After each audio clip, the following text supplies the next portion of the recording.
just a week after President Uhuru Kenyatta announced the lifting of movement restrictions in the counties of Nairobi, Mombasa and Mandera, governors from the 47 counties appear to be taking a different stance on free movement. The recent spiral in COVID-19 cases prompting governors to issue a warning on the possibility of county-specific restrictions. Nakuru Governor Lee Kinyanjui backing this position held by the Council of Governors. Marian Nyambura tells us more. When the government announced the reopening of Nairobi, Mombasa and Mandera, allowing free movement of people and goods across the country, many received the news with enthusiasm.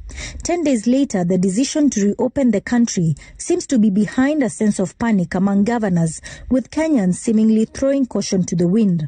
Counties are sounding the alarm over the surge in cases as they strive to avoid the brunt of the pandemic. Since the announcement was made on 6th of July, a total of 3,921 cases have been reported.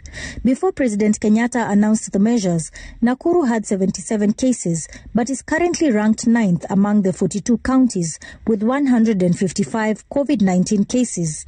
And over the weekend, I was just looking at the traffic on our main highway, and we had a total traffic jam from Naivasha all the way up. So again, we are seeing what you may call non-essential travel, things that really you didn't have to do. And I think, as we all say, it is really back to us and our personal decisions and the choices that we make.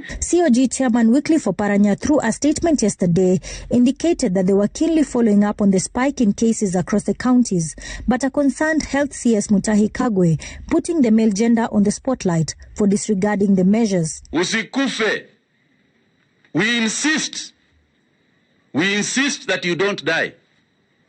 And the only way that you don't die is if you follow the protocols that have been very clearly spelled out. Wajua watu walisema wanataka kufunguliwa. Si hata nilisikia waliimba ile wimbo ya Mandela. Freedom is coming. Ikaja on the 6th.